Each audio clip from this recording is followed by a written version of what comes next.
Just a quick message. This clip you're about to watch on my Stop Retiring Wrong channel are my words and books and educational events, but they're filtered through AI. But I am real, and my clients and their issues are very real, and my research is not AI. And I want to be very transparent with you as you take advantage of this only psychotherapist curated tool available that intersects fulfillment and finances and reframes the second half of your life into something that truly our parents and our grandparents never could even have imagined. So congratulations. Retirement looked peaceful from outside, but feels completely different inside. Before we begin this discussion on identity, I have an important disclosure. I'm a licensed therapist.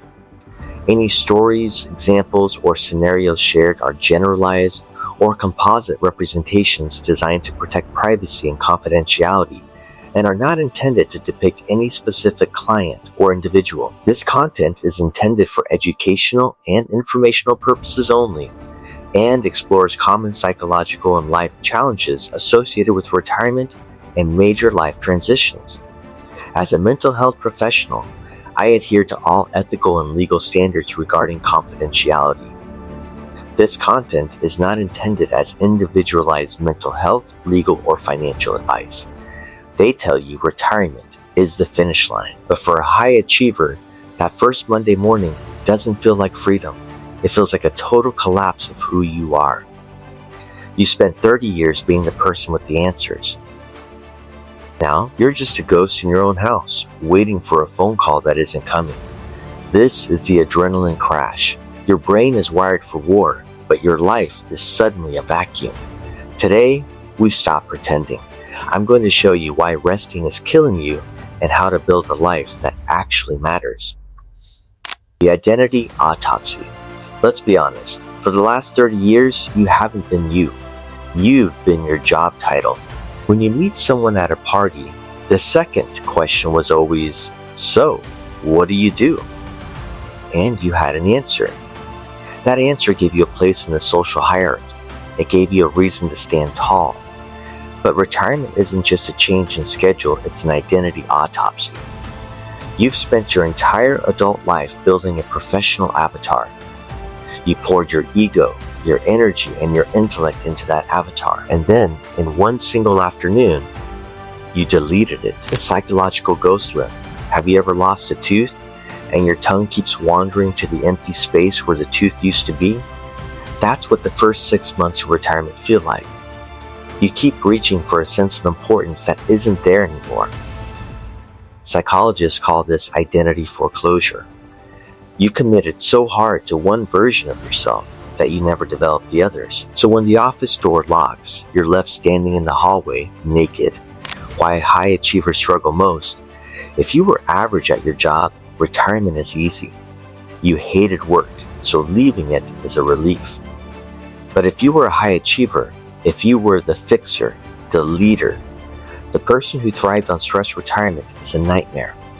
Your brain is literally addicted to dopamine and cortisol. You've been mainlining the rush of high-stakes decision-making for decades. Now, you're trying to replace that with pickleball and gardening? Your brain is going through a literal chemical withdrawal. You aren't bored, you're detoxing. The Saturday curse and the void. Let's talk about the Saturday curse. We spend our lives living for the weekend. We treat Saturday like a sanctuary. But here is the cosmic joke. Saturday is only special because Monday is coming. Leisure is a counterweight to labor. Without labor, the leisure has no weight. It becomes floaty. It becomes meaningless.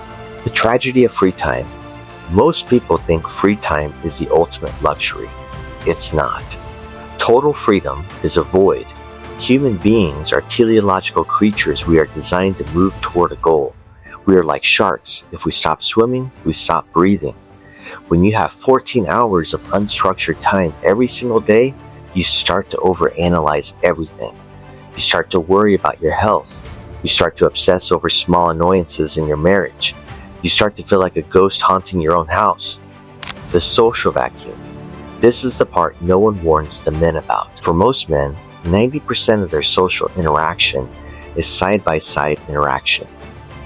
You're working on a project with a colleague, or you're talking shop.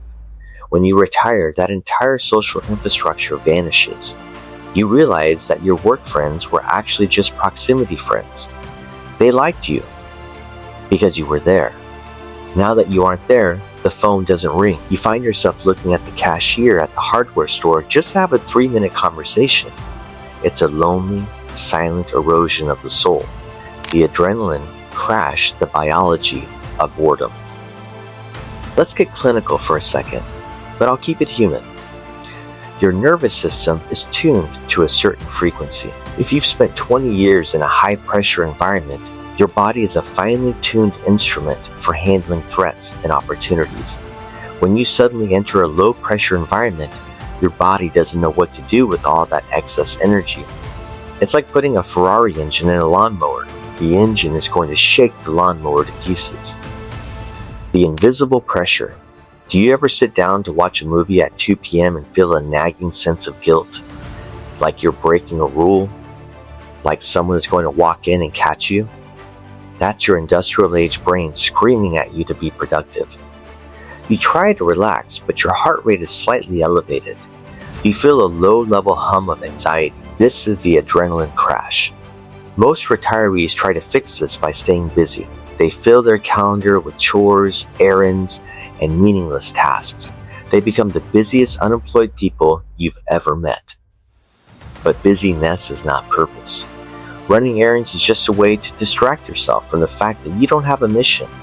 And without a mission, a man begins to rot from the inside out. This is why mortality rates spike in the first 3 years of retirement. It's not just old age, it's the loss of the will to live, because the reason to live was left back at the office. The blueprint retires different.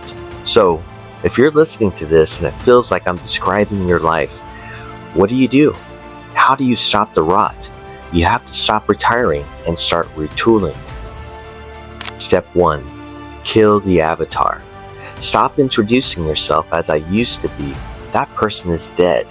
Let them go. If you keep looking in the rearview mirror, you're going to crash into the future. You are now a student. You are a beginner. Embrace the humility of not knowing what you're doing. Step 2. Build a self-imposed architecture. Nature abhors a vacuum, and so does your brain. You need a schedule. Wake up at the same time every day. Have a deep work block. Maybe that work is writing a book. Maybe it's learning a language. Or maybe it's building a furniture set. It doesn't matter what it is, it matters that it is difficult. You need good friction to keep your mind sharp.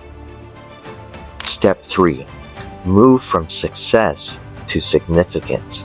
Success is about how you accumulate money, titles, status. You've done that. You won that game.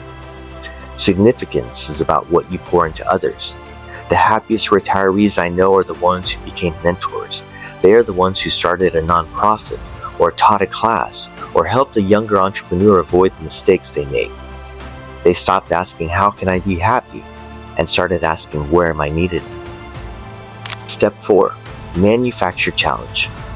Go do something that makes you sweat. Join a boxing gym. Take a cold plunge. Hike a mountain. You need to remind your body that it is still a machine capable of handling stress. If you treat yourself like a fragile antique, you will become one.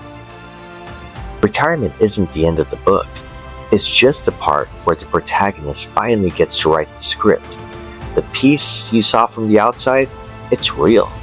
But it's not the piece of a nap. It's the piece of a man who is finally doing what he wants to do rather than what he has to do. If you're in the void right now, don't panic. The silence is just an invitation. It's the universe giving you a blank canvas. It's scary because it's empty, but it's beautiful because you're the one with the brush. Tomorrow morning, when you wake up at 6 a.m., don't reach for your phone. Reach for a notebook. Write down one thing you're going to do that day that is hard. One thing that makes you feel like a somebody again. Because you didn't work for 40 years to just wait for the end. You worked for 40 years to earn the right to finally start your real work. If this resonated with you, if you felt that retirement trap, I want to hear from you in the comments. What was the hardest Monday morning moment you've had? And what did you do to find your way back? Let's build a community of people who refuse to retire wrong. We're going to retire differently. Any stories, examples, or scenarios shared are generalized or composite representations designed to protect privacy and confidentiality and are not intended to depict any specific client or individual. This content is intended for educational and informational purposes only and explores common psychological and life challenges associated with retirement and major life transitions. Thanks for watching. I'll see you in the next one.